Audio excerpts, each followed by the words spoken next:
ইম্মা ইয়াবলুগান্না ইনদাকাল কিবারা আহাদুহুমা আও কিলাহুমা ফালা তাকুল লাহুমা উফ। আল্লাহ পাক বলেন, মা বাবা উভয়ে যদি তোমাদের জীবদ্দশায় যদি তারা বেঁচে থাকে, অথবা বাবা বেঁচে নাই মা বেঁচে আছে, মা নাই বাবা আছে, তাহলে তোমরা তাদের সাথে এমন জনক আচরণ করো, ভদ্রজনক আচরণ করো। সামান্য উফ শব্দটি তোমরা উচ্চারণ করবা না। মা বাবার সাথে তোমরা ভালো ব্যবহার করবা, এমন কোন রুক্ষ আচরণ করবা না যেই আচরণের কারণে মা বাবা কষ্ট পায়, মা বাবার মনে দুঃখ পায়, এরকম ব্যবহার তোমরা করবা না। ওয়াকুল লাহুমা কাওলান কারীমা ওয়ালা তানহারহুমা।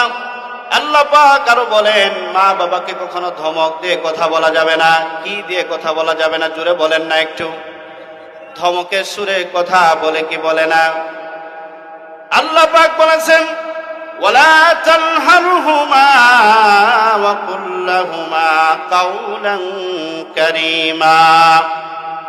তোমরা তোমাদের মা বাবার সাথে ভদ্রজনক ব্যবহার করো, নরমজনক ব্যবহার করো।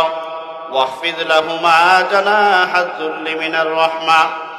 ওয়াহফিজ লাহুমা, এমন ভাবে নরম আচরণ করো যেই আচরণের গুণে তারা একেবারে সন্তুষ্ট হয়ে যায়, তোমাদের প্রতি খুশি হয়ে যায়।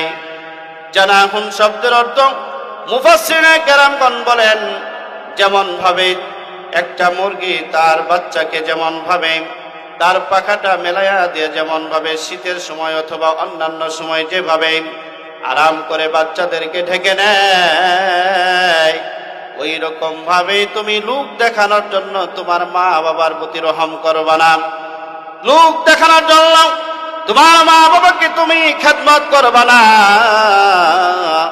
তোমার মা বাবার প্রতি তুমি রহম করবা একমাত্র, তাদের সেবা করবা একমাত্র আমি আল্লাহ এবং আল্লাহ রাসূলের খুশির জন্যই। জোরে বলেন সুবহানাল্লাহ।